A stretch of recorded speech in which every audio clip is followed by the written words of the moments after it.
앞뒤 옆으로 같이 인사할까요? 맡은 자에게 구할 것은 충성입니다.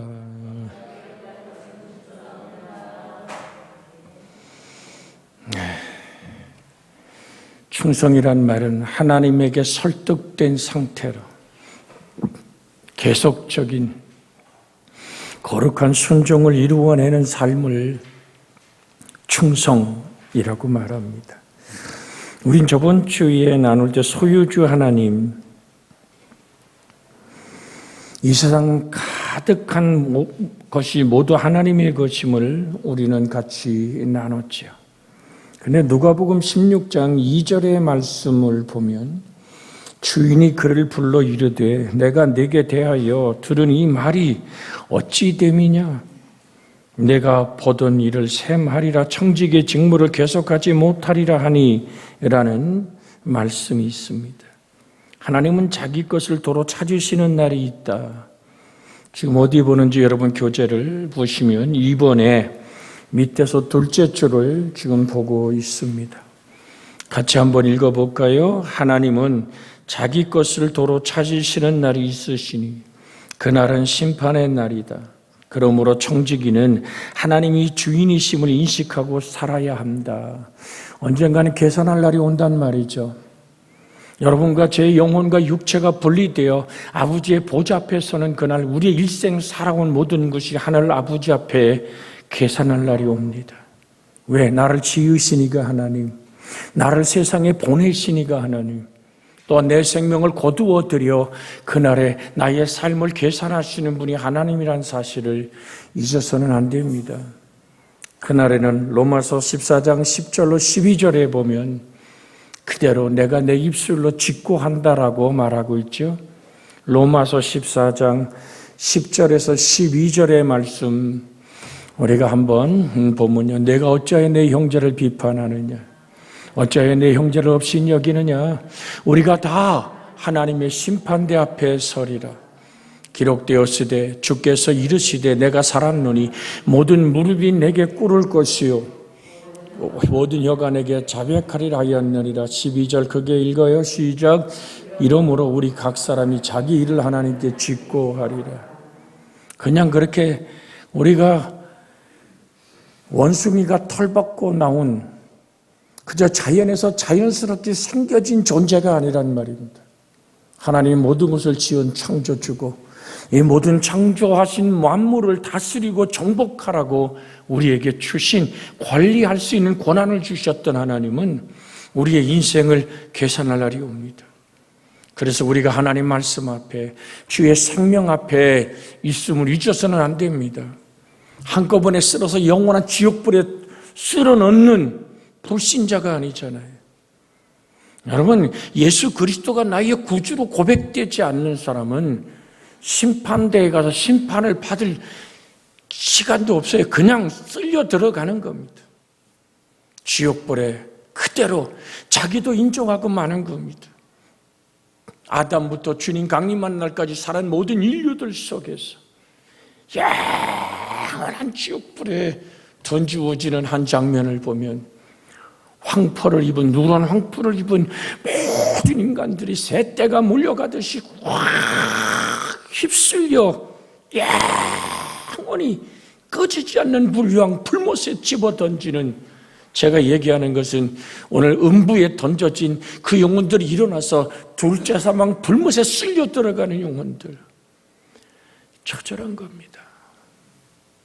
여러분, 노아 홍수의 사람 지으심을 한탄하시고 정말로 그 모두를 물로 덮어버리시고 그 영혼들을 영원한 지옥불에 쓸어버릴 수밖에 없었던 하나님의 약속은 무지개를 두고 다시는 내가 이 땅을 물로 심판하지 않으리라.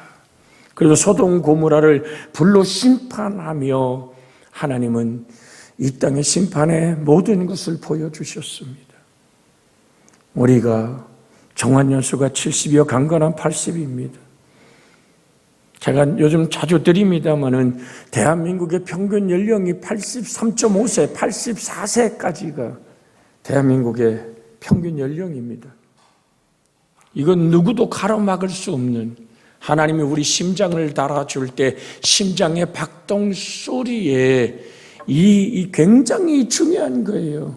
심장의 박동 소리를 하나님은 정해놓은 것입니다. 마치 자동차의 엔진이 몇 킬로를 타면 다시 엔진을 새 것으로 바꿔야 되는 것처럼 말입니다. 기계가 소모되면 바꾸는 것처럼 하나님은 우리를 지을 때, 흙으로 지을 때 우리 심장의 박동수를 기록해 놓은 것입니다. 여러분, 주님의 부르심의 그날, 우리는 어디 앞에 선다고요? 하나님의 심판대 앞에 섭니다. 심판의 기준은 성경 말씀입니다. 내가 너에게 일러준 말이 그날에 너희에게 심판의 기준이 되리라. 그래서 선한 일을 행한 자는 생명의 부활로, 악한 일을 행한 자는 심판의 부활로 나오리라. 사람은 하나님의 형상과 모양으로 지었기에 모두 다 부활합니다. 근데 그것이 심판의 부활일 때 심각한 겁니다. 주의 은혜가 우리 속에 있기를 원합니다. 그때는 나 대신 누구를 보낼 수 있는 게 아닙니다. 내 믿음으로 내가 구원받습니다. 우리 옆에 사람 같이 한번 쳐다보며 인사합니다. 내 믿음으로 내가 구원받습니다. 할렐루야. 제가 그런 간증도 들어봤어요. 늘 밤이면 교회 지하실에 가서 기도실에 가서 기도하는 권사님에게 한 사람이 기도를 부탁했대요. 권사님, 기도할 때 나 알지? 나 좀 나를 위해서 기도해 줘 그랬대. 근데 그 권사가 퉁명스럽게 얘기했더니 지기도 지가 하지 뭐 내가 왜 당신 기도를 하냐고. 어머나, 상처가 돼가지고 잠이 안 오더래. 지기도 지가 하지 왜 내가 네 기도를 해. 그 한마디에 마음이 너무나 섭섭하고 그러다가 생각해보니까 그래, 내 숨 내가 쉬듯이 내 기도 내가 해야지 라는 생각 때문에 나도 기도하겠다고 기도의 자리에 나가서 그게 충격이 돼가지고 평생 기도의 무릎의 출발이 그렇게 기도했노라는 간증을 들어본 적이 있어요. 잘못점은 그렇게 밤이 맞도록 손을 들고 기도하며 그렇게 기도합니까? 그랬더니 그 얘기를 하는 거야. 지기도 지가 하지 뭐 내가 왜 네 기도해 주냐고. 그 얘기 때문에 막 충격받은 것이 내가 무릎을 꿇으리라. 그러다 보니까 누가 기도 부탁을 해도 그 생각 때문에 위에서 충부하여 기도했노라고. 여러분, 사실 그래요. 제가 여러분을 위해서 기도합니다마는 물론 이 말씀이 인터넷을 통해서 100여 명이 넘는 오늘 많은 사람이 듣습니다마는 제가 집회 나가고 만날 때 기도 부탁할 때 별로 기도 약속을 잘 안 해요. 대답을 잘 안 해요. 왜? 내가 당신이 왜 기도하겠습니다. 그럼 내 생명의 호흡이 끝날 때까지 약속된 기도가 되기 때문에 그래요. 그 약속은 누구 앞에 하는 거예요? 하나님 앞에 하는 거예요. 하나님 앞에. 여러분, 이게 굉장히 중요해요. 그냥 뭐 기도나 하지. 기도나 하지요. 여러분, 목회는 은퇴가 있어요. 여러분, 직장 생활은 퇴직할 때가 있어요. 근데 기도는 은퇴도 퇴직이 없어요. 저 천국 가는 순간까지, 내 생명의 호흡이 끝나는 순간까지, 어쩌면 저 하늘 보좌에 올라가서도 주님은 지금도 우리를 위해 기도하신다고 말씀하잖아요. 아멘. 어머나, 로마서 8장 34절 잠깐만 비춰주세요. 로마서 8장 34절 같이 한번 읽습니다. 34절 같이 한번 읽습니다. 누가 정죄하시오 죽으실 뿐 아니라 다시 살아나신 이는 그리스도 예수시니 그는 하나님 우편에 계신 자요 우리를 위하여 간구하시는 자니라. 부활하고 승리하신 주님이 하늘 보좌 우편, 늘 드려야 하나님이 오른쪽 왼쪽에 있는 것이 아니라 하나님의 권능의 자리에서 뭐 하신다고요? 누구를 위하여? 나를 위하여, 우리를 위하여 부활하신 주님이 하나님의 영광의 보좌에 앉으셔서 기도하신다니까요. 예? 하나님이 내 이름을 기억하시고 박봉진, 이 이름을 기억하며 하나님이 기도하신다니까요. 예수님이 나의 주님으로 고백하여 이 자리에 나와 하나님께 예배하는 내 영혼을 향해서, 그러면 천국에 이른 우리들은 아버지의 뜻을 따라 주의 거룩한 기도의 아름다운 일들은 저 천국까지도 이어진다는 사실을 잊지 마십시오. 그래서 기도는 호흡이다. 그래서 기도가 얼마나 중요한지 주님은 로마서에서 분명하게 우리의 사명, 즉 계산할 그날에 우리의 계산을 이렇게 말씀하고 계시죠. 성령이 말할 수 없는 탄식함으로 우리를 위해 기도한다 그러시잖아요. 로마서 8장 26절, 27절에 있는 말씀을 보면 이와 같이 성령도 우리의 연약함을 도우시나니 우리는 마땅히 기도할 바를 알지 못하나 오직 성령이 말할 수 없는 탄식으로 우리를 위하여 친히 간구하시느니라. 마음을 살피시는 이가 성령의 생각을 하시나니 이는 성령이 하나님의 뜻대로 성도를 위하여 간구하심이니라. 그래서 성령 주신 하나님의 말씀 안에서 내가 뜨겁게 기도하는 마지막 계산하는 그날, 내가 살아온 삶을 계산하신다. 잊지 않기를 주의 이름으로 부탁을 드립니다. 인생이 아버지 앞에 가는 순간까지 사명을 다할 수 있기를. 왜? 내가 하나님의 소유된 백성이기 때문입니다. 그래서 이 백성을 내가 나를 위해 지었나니 곧 나를 찬송하게 하려 함이라고 말씀하고 있죠. 이사야 43장 7절과 21절에 보면 하나님은 당신의 백성을 주장합니다. 내 이름으로 불려지는 모든 자, 곧 내가 내 영광을 위해 창조한 자를 오게 하라. 그를 내가 지었고 그를 내가 만들었느니라.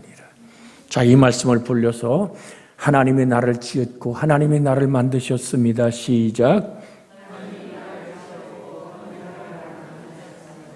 무엇을 위해서? 하나님의 영광을 위해 창조한 자. 할렐루야. 여러분과 저는 누구 이름으로 불려져요? 저 사람 예수 믿는데, 교회 다닌데, 바로 하나님 성삼일체 하나님 불려지는 모든 자. 그는 뭐라고요? 하나님의, 내가 하나님이 하나님, 내 하나님의 영광을 위해 창조한 자를 오게 하라. 그래서 우리는 깨어서 하나님께 예배하는 거예요. 여러분과 저를 누가 지었고? 하나님이 지었고. 하나님이 나를 어떻게 했다고요? 하나님이 나를 만드셨다. 21절 만드신 목적이 뭐예요? 21절 이사야 43장 21절 이 백성은 내가 나를 위해 지었나니 나를 찬송하게 하려 함이라. 소유주 하나님 안에 속한 자의 고백은 찬송이고 경배고 하나님으로 영원히 즐거워하며 살아가는 겁니다. 왜 이 시간 우리가 찬양과 경배를 드립니까? 성경이 말하고 있잖아요. 이 백성을 내가 나를 위해 지었느니 나를 찬송하게 하려 함이라고 분명하게 말씀할 뿐 아니라 시편에 뭐라고 얘기하십니까? 그 찬송 중에 거하신다고 말하잖아요. 시편 22편 3절에 보면 하나님은 분명히 이 백성을 내가 나를 위해 지었고 나를 찬송하게 하려 함이라는 주님이 이 시편 22편 3절에 내가 거기 있다 그러잖아요. 같이 볼까요? 이스라엘의 찬송 중에 계시는 주여 주는 거룩하시니이다. 늘 드려서 이스라엘이 누구라고요? 새로운 영적인 이스라엘은 바로 여러분 자신들인 줄로 압니다. 이스라엘, 하나님의 통치와 다스림 안에 있는 자가 이스라엘입니다. 하나님의 사상과 하나님의 뜻을 이해하는 하나님의 아들을 가르쳐 우린 이스라엘이라고 부릅니다.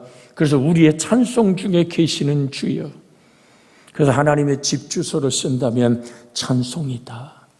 나의 소유주의 주소가 뭐라고요? 찬송 중에 계시네. 어디 계세요? 어디서 왔어요? 나는 늘 그 생각할 때마다 우리 최진영 장로님이 대단하다 생각하는 게, 유럽 가서 강릉 사람이래요 하나로 모든 식단을 다 바꿨대잖아요. 이게 목소리를 들어보니까 같은 강릉 사람이라는, 어디서 왔어요 했을 때 강릉이래요 한마디 하면 서로 강릉끼리 통하는 그것. 여러분, 이게 굉장히 중요한 거예요. 여러분, 주님께서는 어디 계시냐고? 찬송 중에 계신다니. 주님 어디 계시더래요? 찬송 중에 계신다니까요. 내 안에 계시는 거 맞지요? 그런데 나의 찬송 중에 하나님은 항상 임마누엘로 임재하시는 나의 주인 되신 하나님. 그래서 우리 성가대나 찬양단이 찬송할 때는요, 하나님을 바라보고 하는 거예요. 응? 그러니까 핸델의 메시아 중에 할렐루야, 부활이면 막 할렐루야 쭉 하면서 만왕의 왕, 만주의 주 찬송하잖아요. 그런데 그 다음에 곡이 뭔지 아세요? 내 주는 살아계시고라는 솔로곡입니다. 그래서 가장 세계에서 유명한 맥그리경이라는 오늘 지휘자가 오늘 핸델의 메시아 전곡을 하면서 솔로에게 부르는 찬송 속에 딱 끝이고 말합니다. 너는 지금 부르는 내 주가 살아계신 걸 믿냐? 내가 음정과 박자와 모든 것은 다 맞게 부르는데 너는 정말 내 주가 살아계시다고 찬송하는데 너는 내 주가 살아계신 걸 믿냐? 하늘 보좌 우편에서 오늘도 나를 위해 중보할 기도하고 계시는 내 주는 살아계신 하나님이라는 부활의 산 소망의 찬양이 네 가슴 속에서 터져나느냐 말이죠. 여러분, 우리가 신앙 고백, 우리가 기도하는, 우리가 찬송, 하나님이 정말 나의 소유주라면 내 하나님을 찬송하고 그 심판대 앞에 서는 그 순간에도 아멘, 주 예수여 오시옵소서라, 내 주의 살아계심을 바라보며 하는 찬양, 그때 성령의 기름 부음이 있는 겁니다. 조용히 찬송하는 것이 아니라 나도 모르게 일어나 뛰며 내 속에 내 눈에 눈물이 쏟아지며 내가 하나님 오늘 정말 주님 앞에 찬양할 때, 금방 불렀던 우리 찬양단의 죄인 중에 괴수, 십자가의 그 사랑을 부를 때 과연 내가 죄인 중에 괴수라고 바울처럼 고백할 수 있느냐 말이죠. 제가 이 말씀을 드리는 이유는 그날에 주님은 계산한다는 말입니다. 주 앞에 내가 서 있습니다. 잊지 않기를 주의 이름으로 부탁을 드립니다. 자, 섭리자 하나님, 우리 예레미야의 말씀을 본문으로 읽었습니다. 자, 섭리자 하나님, 같이 교재 9번, 3번 같이 읽습니다. 섭리란 역사 세계에 일어나는 모든 사건이 하나님의 친밀한 계획 아래 다스려지고 있다는 뜻이다. 그러므로 비록 작은 일이라도 빼놓지 않고 하나님이 관리하시며 운영하신다. 하나님의 섭리는 하늘과 땅과 바다와 모든 것에 고르고 모든 사건과 행사에까지 고루 이루고 있고 전쟁의 승리와 패전에까지도 관계하시고 심지어 공중의 새를 먹이시고 들의 백합화를 입히시는 일도 하신다.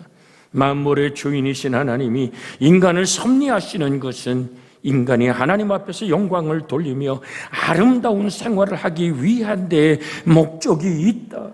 우리가 지금 같이 읽었어요. 이사야서 43장 7절 21절을 미리 본 겁니다.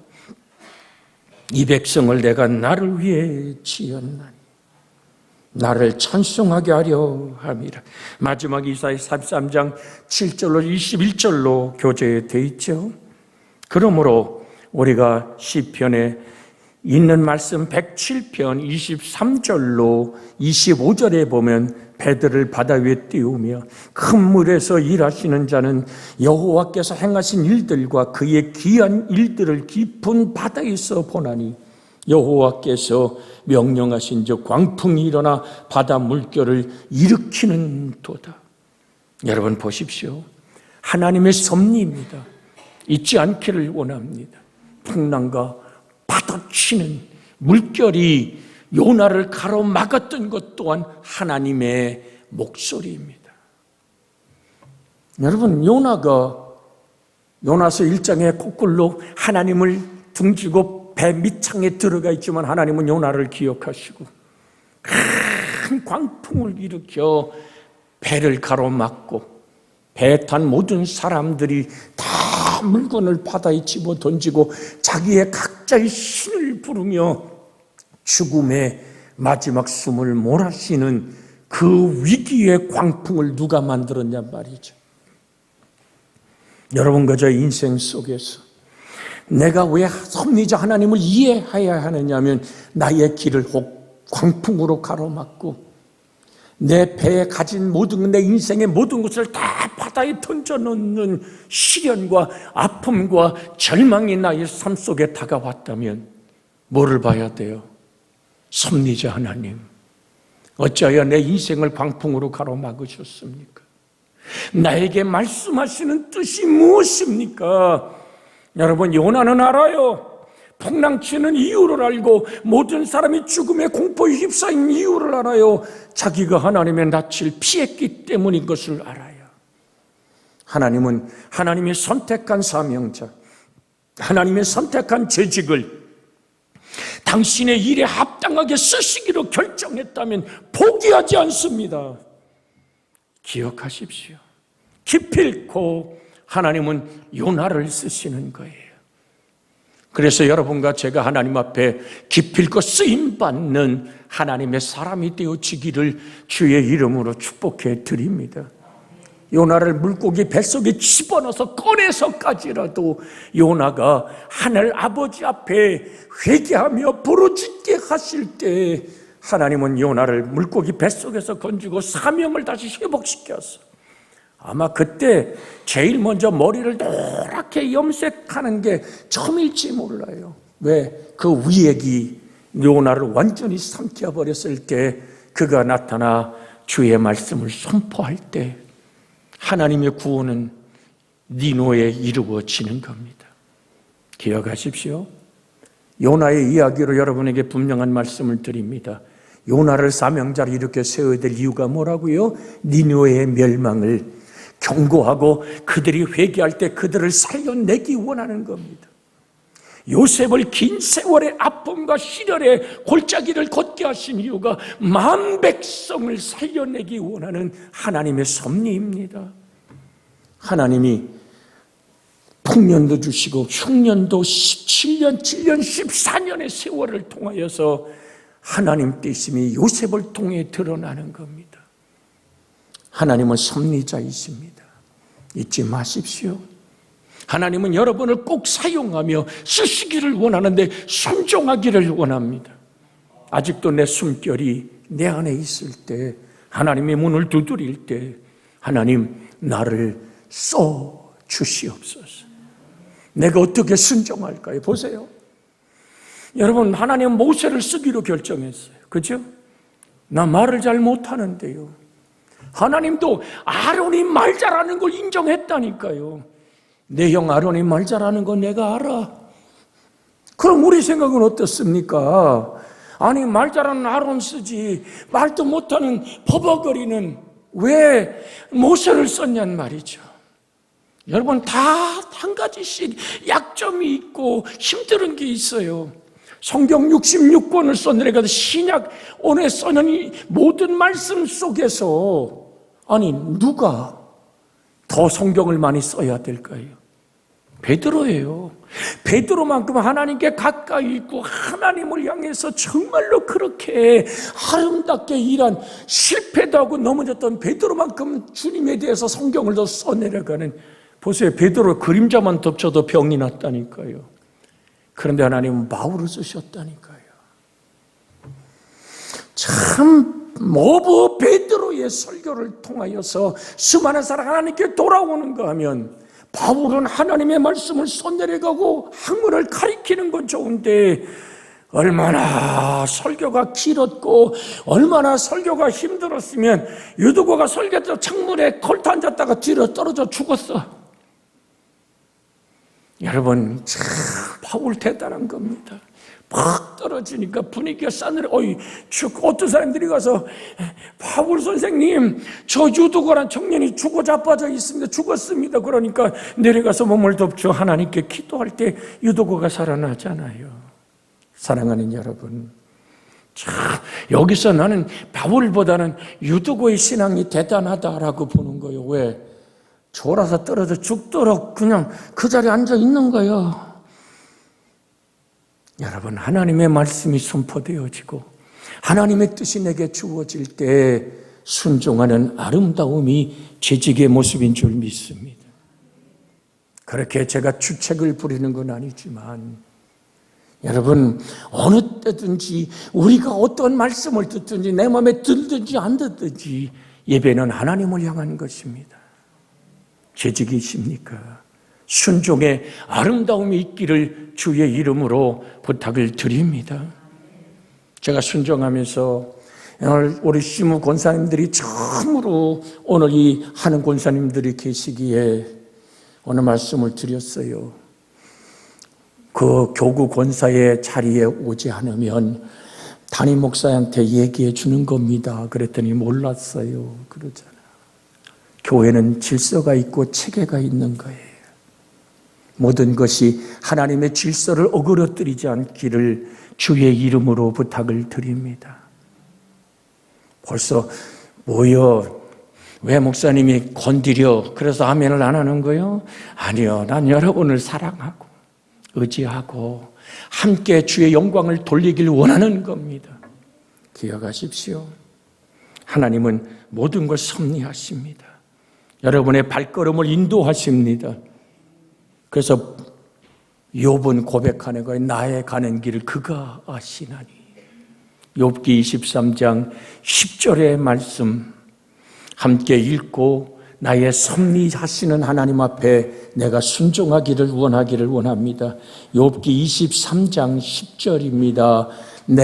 그러나 내가 가는 길을 그가 아시나니 나를 단련하신 후에는 내가 순금같이 되어 나오리라. 아멘. 합심하여 기도합니다. 주여, 자비하신 하나님,